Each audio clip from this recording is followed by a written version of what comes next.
ഹേ, ഞാൻ മീഷോന്ന് കുറച്ച് എക്യുപ്മെന്റ്സ് വാങ്ങിച്ചിട്ട് അൺബോക്സിംഗ് ചെയ്ത സമയത്ത് ഈ ജോലൈൻ മസാജറെ കുറിച്ചിട്ട് എന്നോട് ഒരു 3-4 പേര് ചോദിച്ചിട്ടുണ്ടായിരുന്നു. എന്തായാലും ഇത് തുറന്നു നോക്കാം. ഞാനും ഫസ്റ്റ് ടൈം ആയിട്ടാണ് ഇത് യൂസ് ചെയ്യുന്നത്. ഞാൻ നിങ്ങൾക്ക് ഇത് പറഞ്ഞുതരാൻ വേണ്ടിയിട്ട് കുറച്ച് റിസർച്ച് ഒക്കെ ചെയ്തിട്ടുണ്ട്, കാരണം എനിക്കും കറക്റ്റ് അറിയില്ലായിരുന്നു. നമ്മളിത് തുറക്കുന്ന സമയത്ത് ഇങ്ങനെയാണുള്ളത്. അപ്പൊ ഈ 2 എക്യുപ്മെന്റ്സ് ആണ് നമുക്ക് മെയിൻ ആയിട്ട് ജോലൈന് വരാന്. ജോലൈന് മാത്രമല്ല കേട്ടോ, നമ്മുടെ ഫേസിന് ഒരു ഡെഫിനിഷൻ അല്ലെങ്കിൽ ഒരു കറക്റ്റ് ഒരു ഷേപ്പ് ഒക്കെ വരാൻ വേണ്ടി യൂസ് ചെയ്യുന്നത്. ഇത് മെയിൻ ആയിട്ട് നമ്മുടെ ഫേസിന് കറക്റ്റ് ഒരു ഡെഫിനിഷൻ വരാനും ഇത് മെയിൻ ആയിട്ട് ജോലൈന് ക്രിയേറ്റ് ചെയ്യാൻ വേണ്ടിയിട്ടുള്ളതാട്ടോ. അത് നമുക്കൊരു മോയിസ്ചറൈസർ വേണം, അല്ലെങ്കിൽ ഫേസ് വാഷോ ഫേസ് ഓയിലോ അങ്ങനെ എന്താണെങ്കിലും യൂസ് ചെയ്യട്ടോ.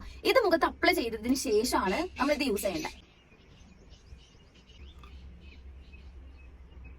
ഇനി നമ്മൾ ഈ ഒരു ഏരിയ വെച്ചിട്ട് ഇത് ഇവിടെ വെച്ചിട്ട് ഇങ്ങനെ മേലോട്ട് ഇങ്ങനെയാണ് ഇത് യൂസ് ചെയ്യുന്നത്. വിധം ഈ ഏരിയ ഇവിടെ വെച്ചോണ്ട് ഇങ്ങനെ വന്നിട്ട് ഇവിടെ ഒന്ന് പോസ് ചെയ്യാം. എന്നിട്ട് വീണ്ടും ഇങ്ങനെ ഇവിടെ കൊണ്ടുവന്നിട്ട് ഇതൊന്ന് പോസ് ചെയ്യണേ. ഇനി അടുത്തതായിട്ട് ഈ റോളറാണ് വരുന്നത്. ഇതെങ്ങനെ യൂസ് ചെയ്യാന്ന് വെച്ചാല് നമുക്ക് പല ഏരിയാസ് ഉണ്ട്, ഇവിടെ ഇങ്ങനെ ഒരുപാട് ഏരിയാസ് ഉണ്ട്. ഞാൻ പെട്ടെന്ന് മനസ്സിലാവുന്നതിന് വേണ്ടിയിട്ട് വരട്ടിട്ട് വരാം ഗൈസ്. ഞാൻ പോച്ചായില്ലേ.